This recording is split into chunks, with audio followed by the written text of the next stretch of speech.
Alright, da-da-da, doing stuff. I think this is the first full-length video that I've recorded in a while. I just need to accept that this is probably going to be bad, and that's okay. Hey yo, what's up everybody? It's L here. Have I said my name on this channel before, like in that introductory way? I don't think I have. If you sound out the name of this channel, it's supposed to be L, but I feel like a lot of people just look at it and it's like, what is that? How do you say that? Like, Dubiel or something like that? But anyways, enough of that. Draft. That's a thing that happens sometimes. The one I'm talking about specifically is the 2025 draft. Now, I don't think I need to remind y'all about how last year's draft went. The Atlanta Falcons select Michael Penix Jr. Well, they went quarterback! It's something that has followed us to this draft, and that being the round 1 pick of Michael Penix Jr. What? No! What?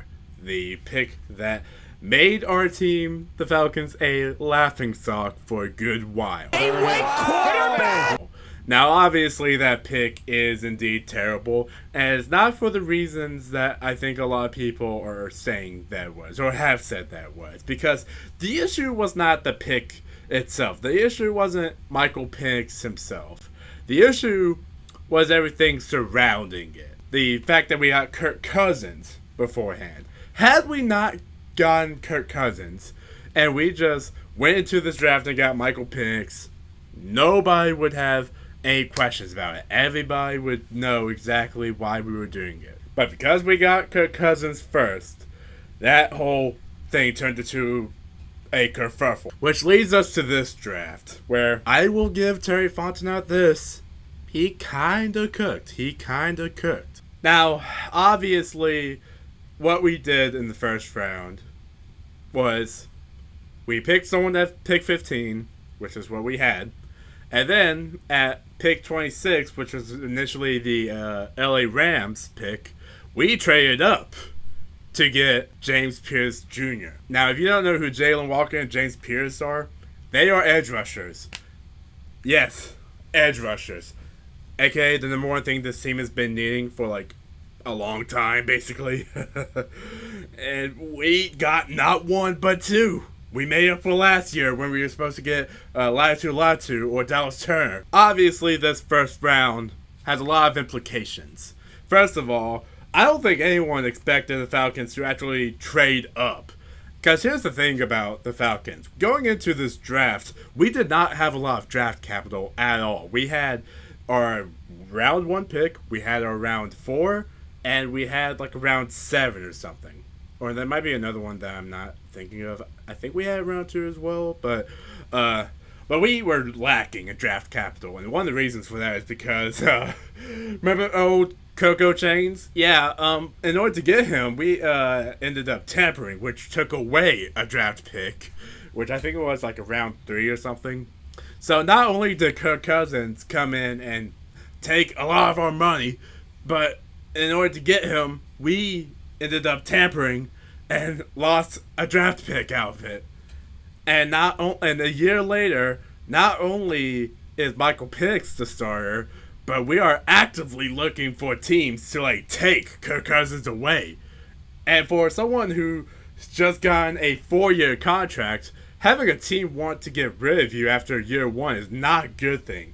And I would feel a little more bad for him if it wasn't for the fact that he brought this onto himself. Because Kirk Cousins, apparently what caused him to have that drop-off was in that second Saints game, he had a shoulder injury that I guess he just didn't tell anyone about. I think the thinking or the thought process behind that was, oh no, if I tell them that I'm hurt, I'm going to give up the starting job.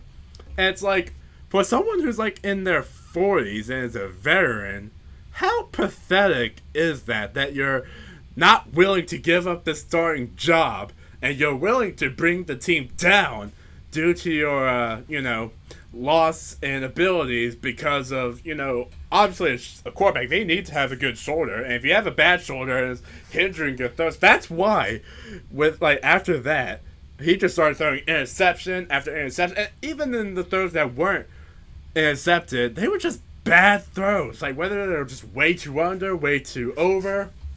You know, it was clear that the shoulder injury was definitely a deficit to him. It was a deterrent to him. And for some reason, he just did not want to be the bigger person and sit out until he got better. And I feel like had he done that, you know, I feel like the Falcons would have been a lot more lenient towards having him be the starter again. And, like, even if Michael Penix was named the starter from here on out, he still would have had a good relationship with the team and could have gotten all of that money from that contract. But now he's probably going to go off to another team either sometime this year or next year. And now that whole thing is just kind of a rocky thing. Because, yeah. But anyways, that's off topic. What we're talking about, draft. Yeah, we're talking about drafts here. So all that is to say, last year was a kerfuffle. But this year, we kind of did some things. Now, we did do, in retrospect, when looking at the entire thing outside of round one, we didn't do a whole lot because we were not able to do a whole lot. Outside of the first round, we only had 3 other picks, but I do like these 3 other picks. Now, in round 3, we got a trade with the Eagles to get a 3rd round pick, and we got Xavier Watts, who is a safety. By the way, here's the other thing I want to go ahead and make clear about this. I am not a college football watcher. I do not know any of these football players from these teams. I know the teams relatively well, but I haven't watched any of the footage about the players themselves, so, you know, my information on them is based on what other people have said. But Xavier Watts, he is a safety, and in round 4, we also got Billy Bowman, who is also a safety. So with these 4 picks, we are really, like, strengthening our defense. And that was the thing that was the glaring issue last year, you know. We needed a new defensive coordinator, which we got one. A lot of people are concerned that this particular defensive coordinator, I forgot what his name is, Jeff Ulbrich or something. A lot of people are concerned that he's just going to be a yes man for Raheem Morris because they've worked together previously. But we got that covered. We'll see how that plays out. But on top of that, we just needed to get more players in to fill in not only the edge rushing thing on, like, the whole defensive line, but we also needed secondary help. Because it was definitely not the worst in the NFL, but it definitely could have been strengthened. You know, we had players like Justin Simmons, AJ Terrell, and Jesse Bates, who were pretty good, but, you know, they could always have some help. I forget what the other guy... Oh, yeah, D. Alford was a guy as well who, the Vikings game where he just went one direction and the receiver went the other, and then D. Alford saw him and then just tripped on himself. I never forgotten that moment. So, suffice to say, we needed to upgrade our secondary as well. But on top of that, our round 7 pick was Jack Nelson, who is a offensive tackle. And I also really like this because, you know, our offensive line is something that I felt like we could have also done a little bit more of, like, gotten a little more players out of during free agency. And I like that we got 1 pick. It's not like the craziest thing in the world, but, you know, I'm hoping that our O-line will be improved because especially seeing how we lost Drew Dahlman, our center, that was a big loss for us, as well as Gray Jarrett. I feel like the Gray Jarrett loss was the main contributor to the round 1 strategy that Terry Fontenot employed, where after getting Jalen Walker, I also just now realized on the Google Doc where I'm reading this from, apparently the Walker name just got autocorrected to Walkern, which I think is hilarious. But, yeah.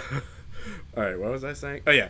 I think that's what caused the round 1 strategy to get 2 really good edge rushers and linebackers so that, you know, we could fill that role and, like, make that pass rush even stronger and potentially it might be one of the best in the NFL. That's a stretch. That's a huge stretch. I'm not going to count on that too much, but at the very least, it's going to be better than what we had before. So yeah. And I will also talk about a couple of the players that I had my eye on during the before the draft. Before the draft, I saw names come up like Mike Green, Jahad Campbell, Shamar Stewart, and Michael Williams. The one that I was the most curious about, the one that I'm still kind of curious about how they're going to perform is Mike Green, because he is someone who comes from Marshall, which is not the most prestigious football program, but he stood out in his pass rushing department, and I'm honestly interested to see how he's going to do with the Ravens. And like the reason why I was skeptical of getting Mike Green was because of two reasons. One, like I said, he's from Marshall, which isn't a school that faces the most challenging opponents. You know what I mean? But secondly, and this is a little bit more serious, he also has some allegations against him.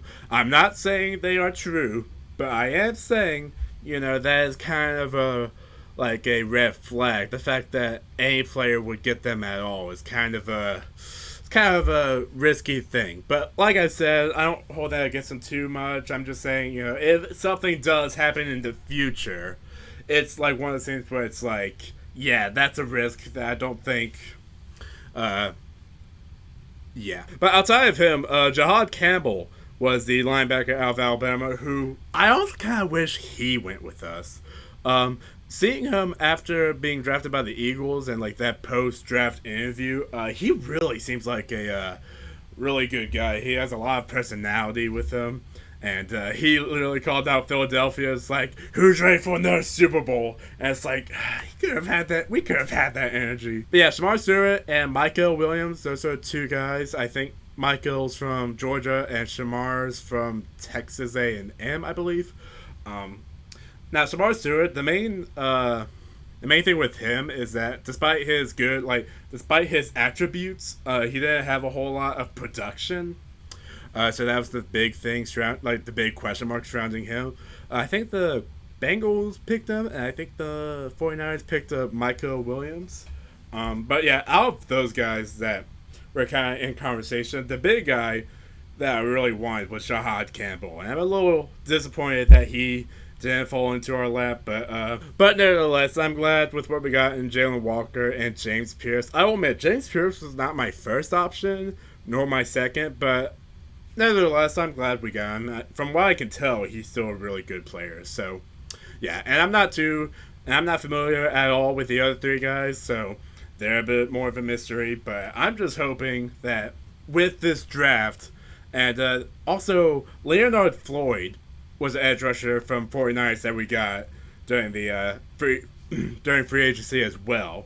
So I'm just excited to see how this defense will look once the depth charts get updated and once they're released for what next season is going to look like. It's going to be exciting to see, and I'm probably going to make a video on that once it comes out. But yeah, this was my very disjointed and confusing video on this. Like I said, draft and like all these things off season is not really my specialty. To be frank with y'all, I've only been following the NFL this closely for like a couple of years now, so I'm just kind of winging it, seeing. Hopefully I'll improve on some stuff. We'll see. But yeah, I think that's gonna be it for this video. Thank you all for watching. I think after I upload this, I'm going to do a Wizard 101 stream. I know Wizard 101 and NFL is not really the most, it's not something that makes the most sense to combine, but I don't know. It's just something I like doing. And I think this channel is the best one for me to do stuff like that, because I've always wanted to do stuff like that. But yeah, I'm going to go before I ramble on some more. Thank you all for watching. I'll see y'all later. See ya.